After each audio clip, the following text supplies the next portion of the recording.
What if Shawn Brady is not just shot, but on the verge of death? What if this is the moment that changes everything in Salem, not only for Shawn, but for JJ, for EJ, and for Dr. Rolf? And what if the only chance to save Shawn comes from the same dangerous scientific nightmare that already cost John Black everything? That is why this storyline feels so much bigger than an ordinary soap opera shooting. Because if Shawn Brady really is slipping away, then Versavix may be the only thing standing between life and death. And if that happens, Salem is about to face a question nobody wants to answer.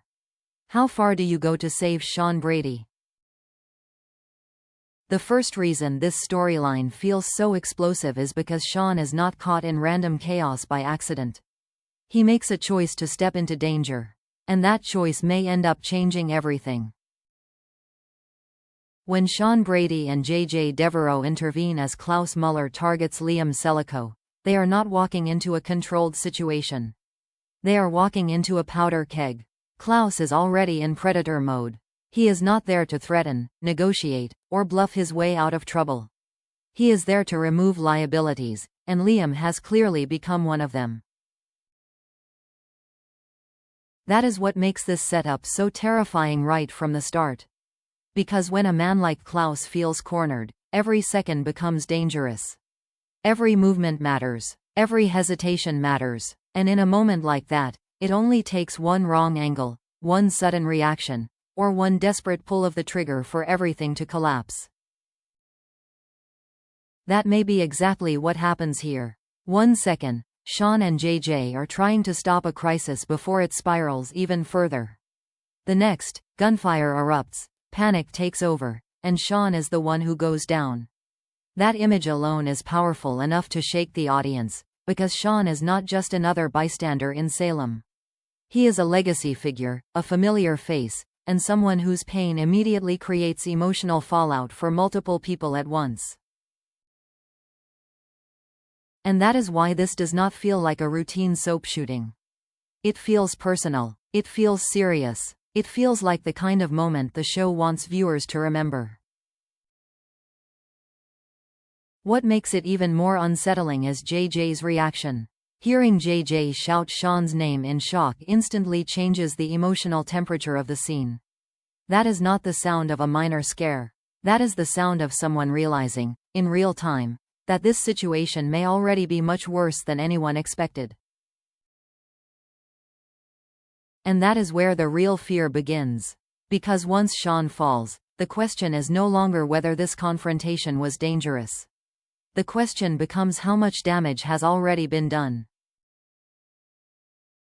Is this a survivable injury? Is Shawn conscious? Is he bleeding out? Is there enough time to save him? Or is the show deliberately pushing the audience to imagine the worst-case scenario before anyone even reaches the hospital? That is why this twist feels so loaded. The spoilers do not frame this like a quick medical setback Shawn will simply recover from after a few dramatic scenes. The tone feels heavier than that. The setup feels darker than that. It feels like Days of Our Lives wants viewers to believe that Shawn's life may truly hang in the balance. And once the show starts framing a shooting as a genuine turning point instead of a temporary shock, fans know what that usually means. The fallout is going to be massive. Because if Shawn's condition is truly critical, then this will not just become a story about one man being shot.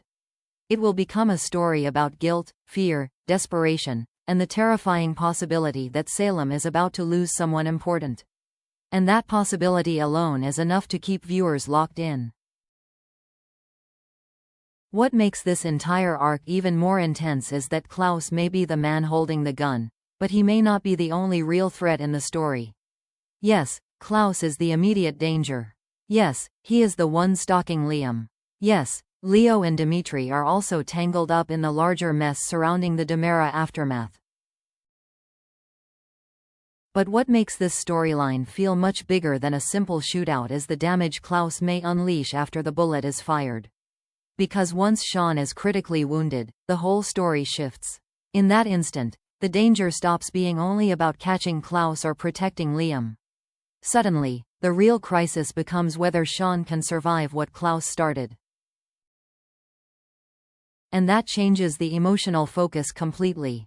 The action may begin in Horton Town Square, but the deeper drama may only begin once Shawn is lying in a hospital bed and the people around him realize that ordinary hope may not be enough.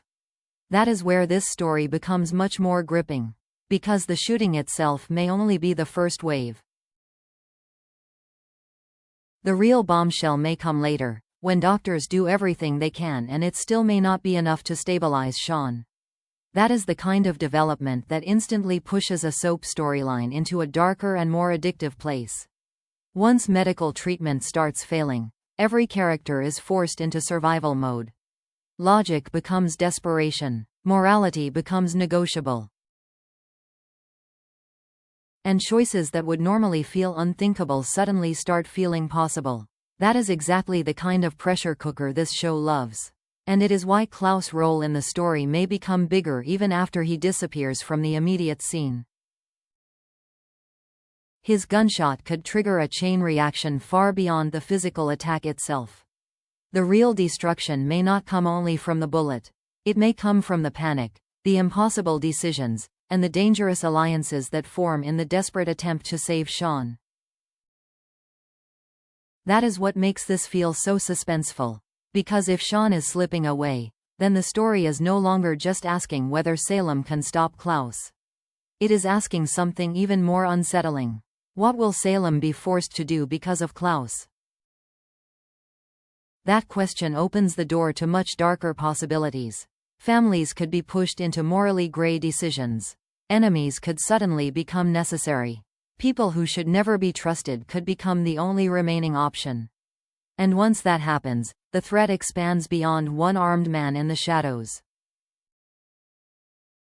It becomes systemic. It becomes emotional. It becomes psychological. And that is when the story stops being about one violent event and starts becoming about the cost of survival itself. Because Shawn's life may soon depend not only on what happened in the square, but on what people are willing to accept afterward. And if the answer involves trusting the wrong people, then Klaus may not be the last danger Shawn faces. He may only be the one who starts the countdown. Now we get to the part of the story that could take this entire arc from dramatic to unforgettable, Versavix. And this is where everything starts to feel much bigger than an ordinary soap shooting. Because Versavix is not just some miracle drug the writers can casually pull off a shelf to wrap up a medical emergency. This drug already means something. It comes with history. It comes with pain. It comes with sacrifice. And most importantly, it comes with the kind of emotional weight that makes its return feel deeply intentional. That is why its possible connection to Shawn is so powerful.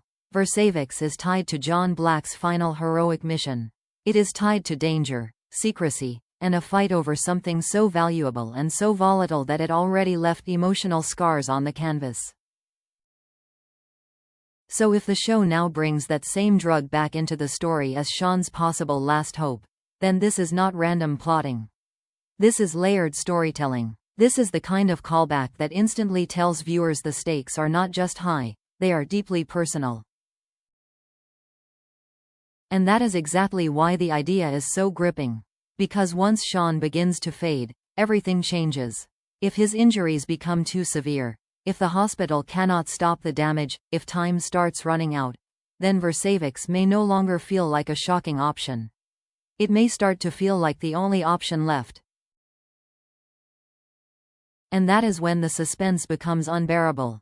Because now the question is not simply whether Shawn can be saved. The question becomes how he can be saved, and who holds that power. If Versavix is the only thing capable of pulling Shawn back from the edge, then Salem may be forced to turn toward the two men nobody should ever feel comfortable depending on, E.J. Demera and Dr. Wilhelm Rolf.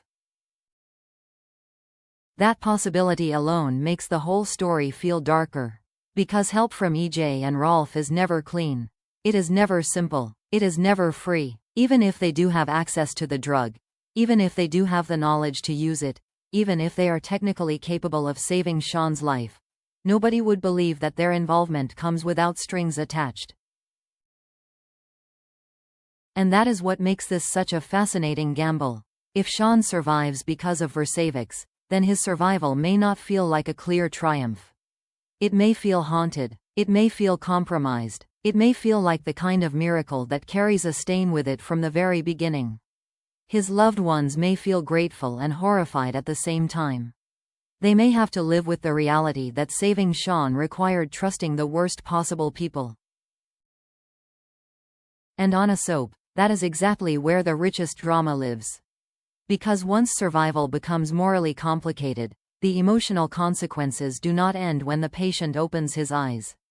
In some ways, that is when they begin. Every person around Shawn may start asking the same question: was saving him worth the cost? That is why Versavix could transform this storyline completely. It would not just rescue Shawn. It would pull the entire story into dangerous new territory, where desperation overrides principle. Villains can suddenly pose as saviors, and a life saved may still leave behind a trail of fear, debt, and emotional damage. And if that is where Days of Our Lives is going, then Shawn's shooting is not just a tragedy. It is the beginning of a far more dangerous game.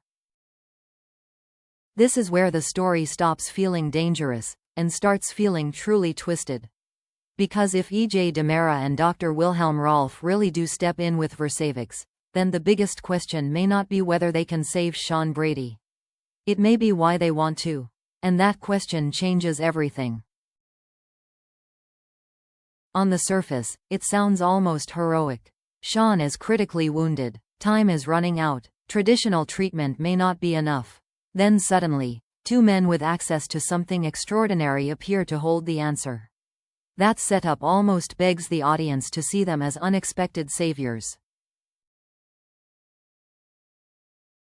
But this is Salem. And in Salem, a rescue is rarely just a rescue.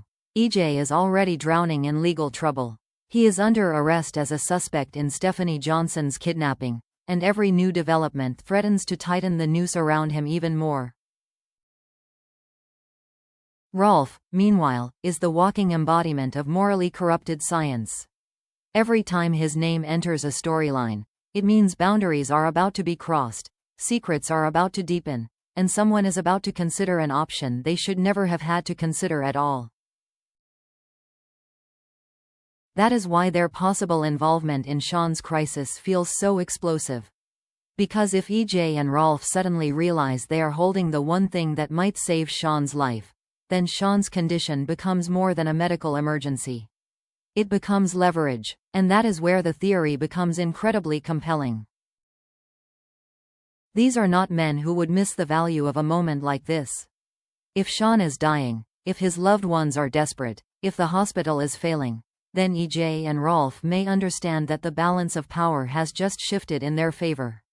For one brief, dangerous window of time, they may become the most important men in Salem. Not because anyone trusts them, but because no one can afford to ignore them. That is the brilliance of this kind of twist. EJ and Rolf could present themselves as heroes. They could act as though they are moved by guilt, by urgency, even by some last-minute shred of conscience. They could offer Versavix as if they are doing the noble thing. But underneath that performance, there may be a far colder calculation taking place. Save Shawn, and buy time. Save Shawn, and demand leniency. Save Shawn, and turn themselves from hunted villains into indispensable men with bargaining power. That is the kind of moral trap Days of Our Lives loves to build.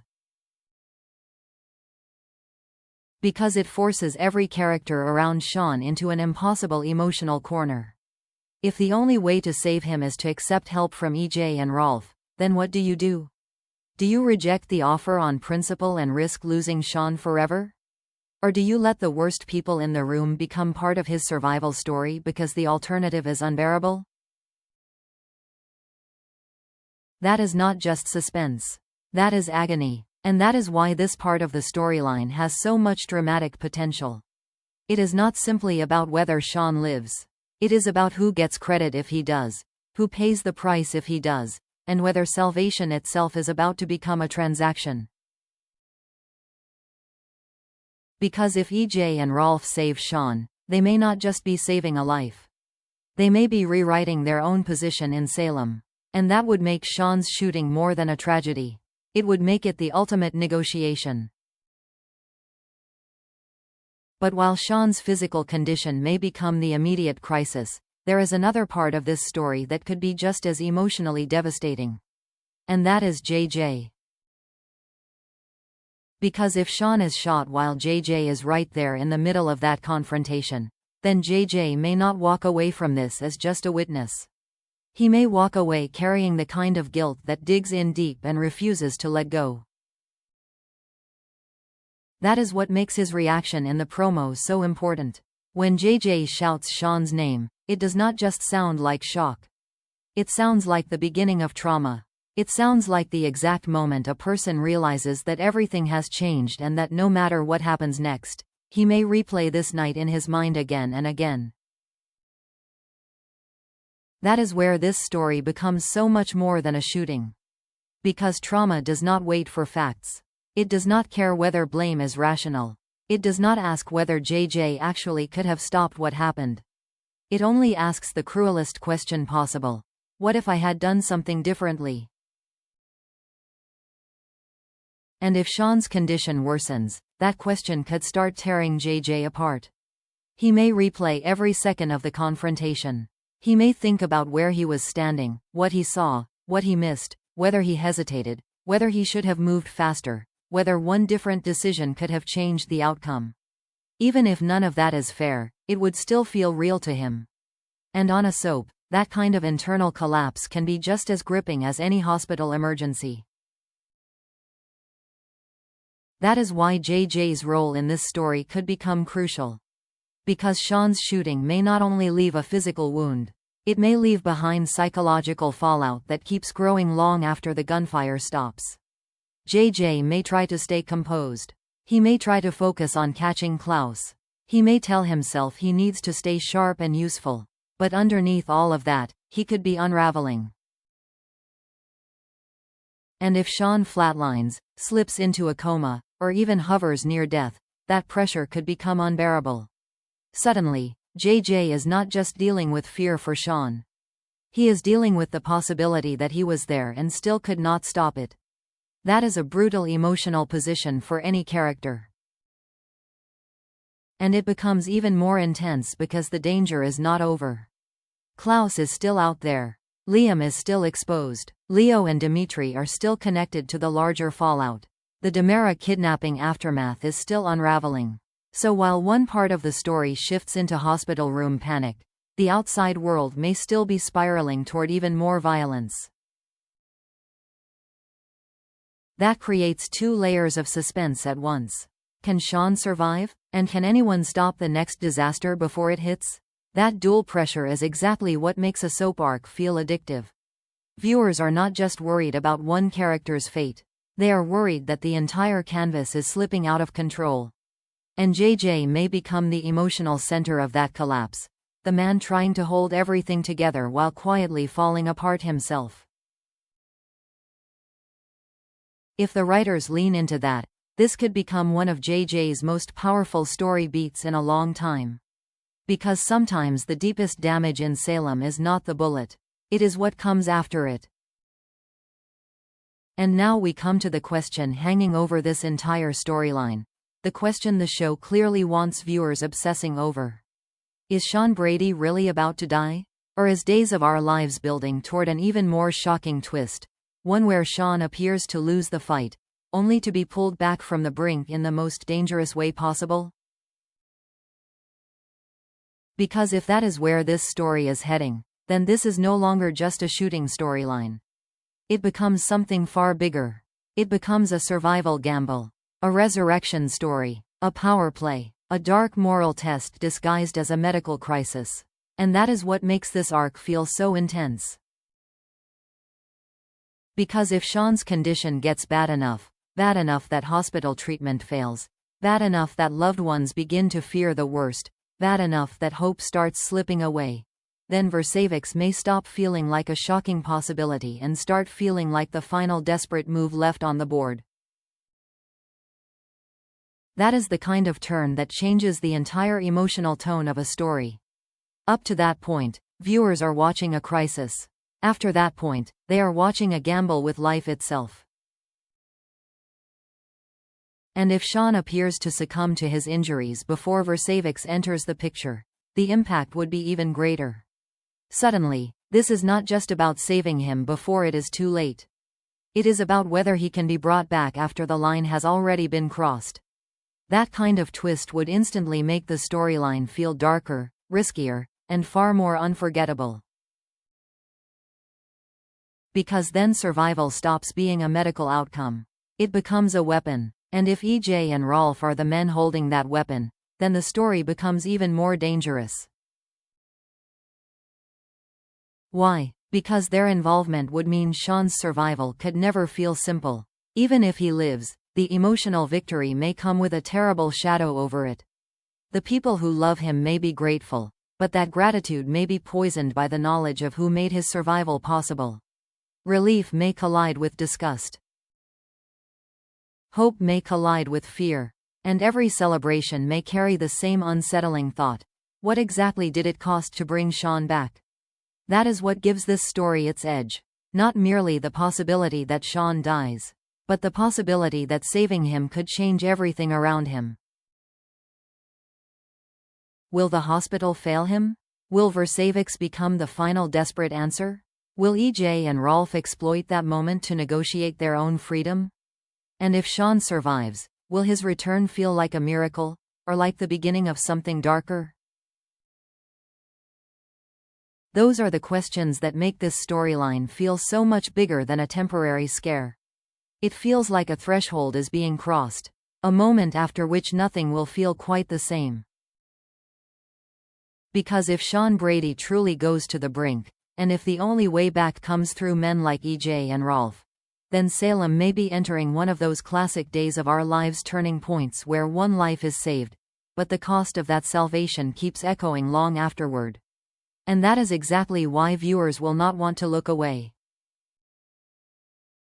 So now the real question is no longer whether Shawn Brady was caught in a dangerous moment. The real question is whether Salem is about to watch one of its most emotional life or death battles in a long time. Because if Shawn's injuries are worse than they look, then this story may be heading somewhere far darker than a routine shooting aftermath. And if Versavix becomes the only possible answer, then Shawn's survival may come at a cost nobody is ready to face. That is what makes this twist so powerful. Not just the fear that Shawn could die, but the possibility that saving him may force everyone around him to make a choice they never wanted to make. Will EJ and Rolf really become the men holding Shawn's fate in their hands? Will JJ be able to live with what happened that night? And if Shawn does survive, will it feel like a miracle, or the beginning of an even more dangerous chapter? One way or another, this does not feel like a temporary scare. It feels like a turning point that could leave permanent damage behind. And if Days of Our Lives is truly setting up Shawn Brady's darkest fight yet, then the fallout may only be just beginning. Do you think Shawn will survive this? Will Versavix save him, or make everything even worse? Let me know your thoughts in the comments, and if you want more Days of Our Lives spoilers and deep analysis, make sure to subscribe and stay tuned for the next update.